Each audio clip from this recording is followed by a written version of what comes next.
I think Alison had been screaming all day, but it hadn't really registered before.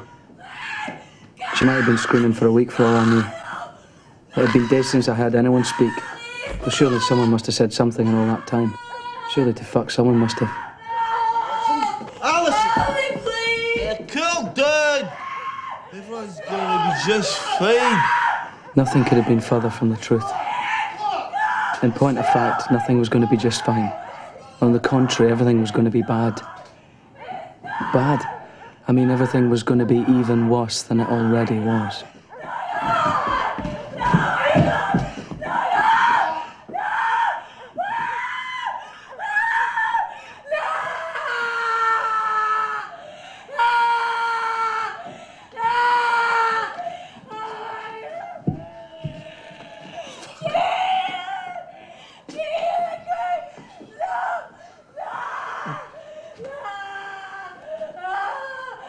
It wasn't my baby.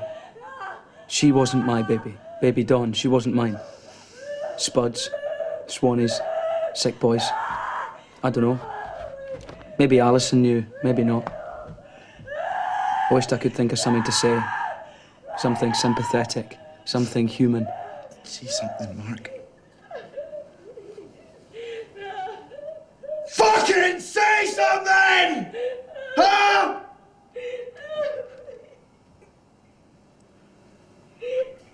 I'm cooking up.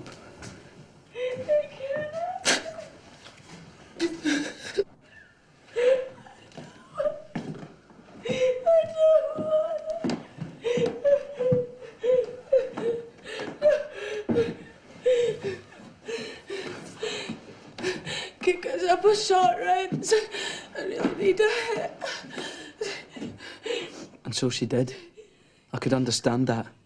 To take the pain away. So I cooked up and she got a hit. But only after me.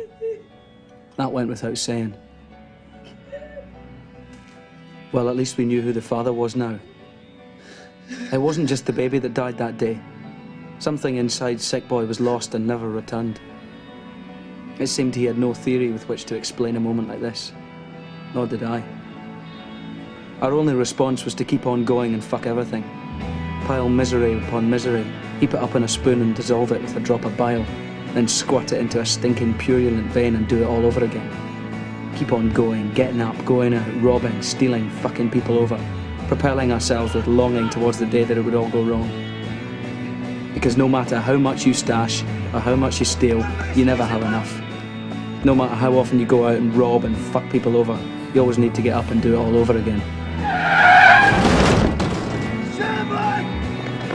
Sooner or later, this kind of thing was bound to happen.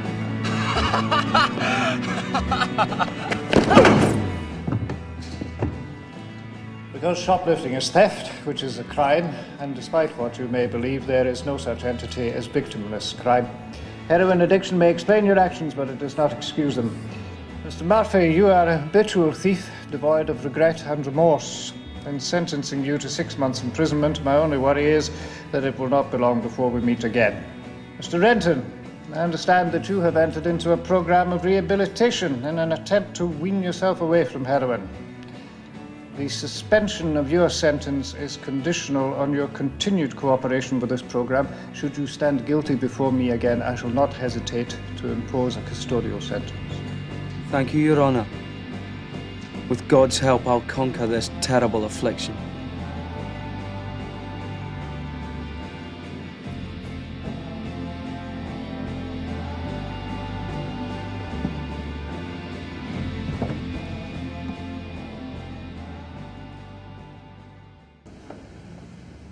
I'll get the fucking drinks in, eh? Aye. I wished I'd gone down instead of Spud. Here I was, surrounded by my family and my so-called mates, and I've never felt so alone. Never on all my puff.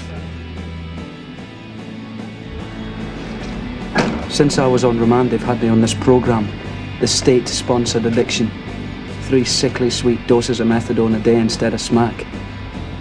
But it's never enough. And at the moment, it's nowhere near enough. I took all 3 this morning, and now I've got 18 hours to go till my next shot, and a sweat on my back like a layer of frost. I need to visit the Mother Superior for one hit. One fucking hit. To get us over this long, hard day. What's on the menu this evening, sir? Your favourite dish?